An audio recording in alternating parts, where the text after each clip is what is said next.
Okay, hey you guys. So it's They Call Me Miss Kelly, and I am back with part two of my book review for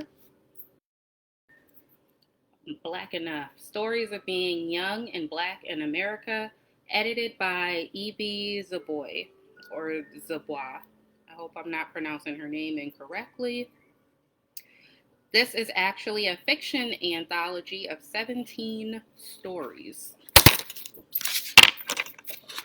and this is the editor. Back of the book.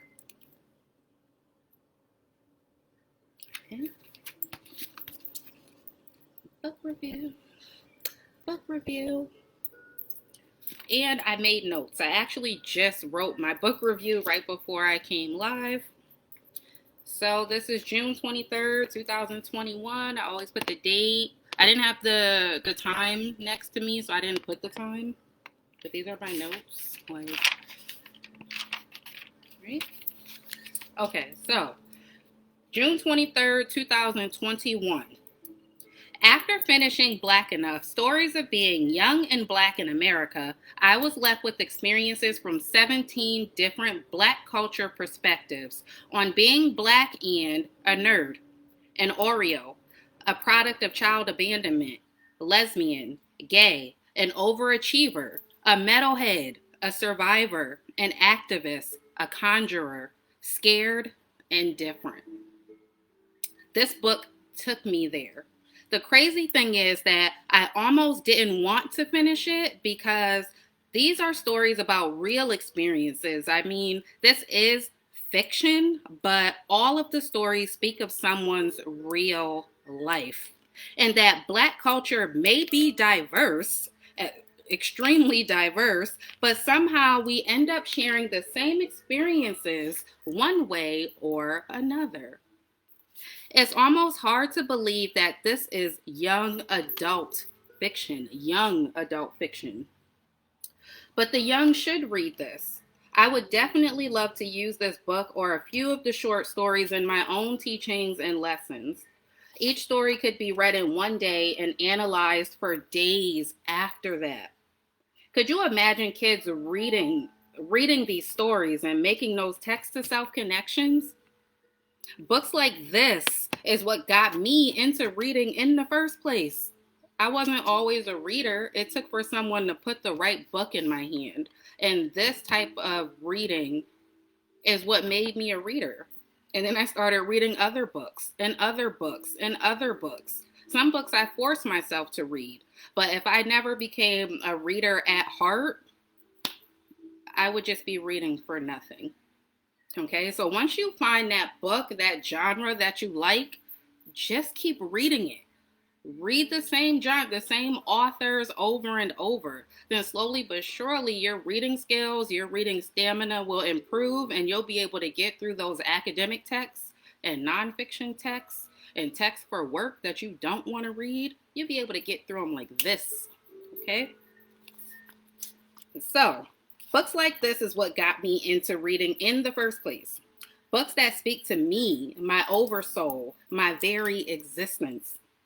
In the story Black Nerd Problems by Lamar Giles, I learned that even men get shy or nervous talking to someone they like, or they just won't talk to them at all because they like them so much. That you should express yourself the best way you know how, but still express yourself. The Black male protagonist, who was a proud Black nerd, Chewbacca tea and job at GameStop and all, liked to observe and take notes on his phone. He was a writer, somewhat. Those little notes in his phone ultimately helped him shoot his shot with the cute girl who worked at, I think it was Macy's or Sephora, one of those fancy makeup stores, I forgot. So here's a quote from page 91 from the story Black Nerd Problems. At this point, the main character, Sean, or the Black male protagonist, who is the Black nerd with the problems in the book, he really expresses himself when he takes his notes on his phone. And he doesn't even share his writings with other people, but he likes this this girl, this young lady, so much that he writes what he wants to say to her to get the thoughts out of his head into his phone, and he hands her his phone. And this is what he typed. So, like, normally I would say nothing to you at all. But Amir made up that necklace thing and you talked to me. So I'd be stupid if I sat back while a loudmouth with not one solid thought in his head yammered at you, possibly piecing together the right combination of words to make you think he's more worth your time than I am. Whew! I was gasping, forgot to breathe, and he actually... Whew, I was gasping, forgot to breathe. And that really stuck with me when he said, I'd be stupid if I sat back while a loudmouth with not one solid thought in his head yammered at you, possibly piecing together the right combination of words to make you think he's more worth your time than I am. So I felt that way at times, right? Like someone else's words or presence is wanted over mine. And when you finally express yourself, it's like, okay, so it wasn't that bad. Or, okay, that was bad, but at least I tried. The phrase, I'm not for everybody, comes to mind. And I've learned to accept that somewhat.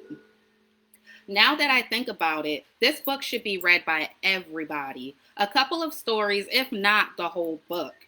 There are mentions, storylines that could be triggering, though. Stories with sexual assault, suicide, just to name two.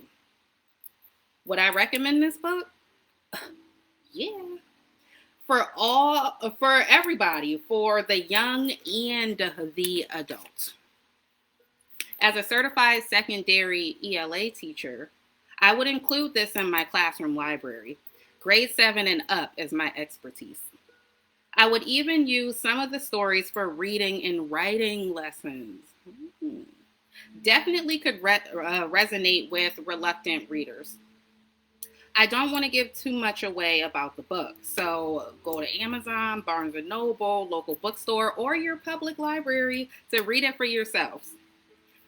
Next book I will be reading is Her, or H-E-R, all capital letters, by Pierre A. Gentil, with a good friend of mine. I hope she's ready because we're meeting this Saturday. So, but while I wait for my book to come in, because I don't even have it yet. It's a book of poetry and short stories. While I wait for my book to come in, I am currently reading the Emerald Tablets of Thoth the Atlantean, also called Hermes Trismegistus by the ancient Greeks. They say there is hidden knowledge there, and I'm all about acquiring knowledge because knowledge is power, especially after it's applied. I am halfway through the Emerald Tablets, and I might do a reading or a review on that text. It is extremely cryptic, extremely. But if you're a reader, that's cryptic too. If you're a reader like me, you can definitely decipher it. Next review will either be For Her by Pierre A. Gentil or The Emerald Tablets of Thoth. So come see me next Wednesday to find out. Who is ringing my buzzer? All right, I ended just in time. Next Wednesday. Bye, you guys.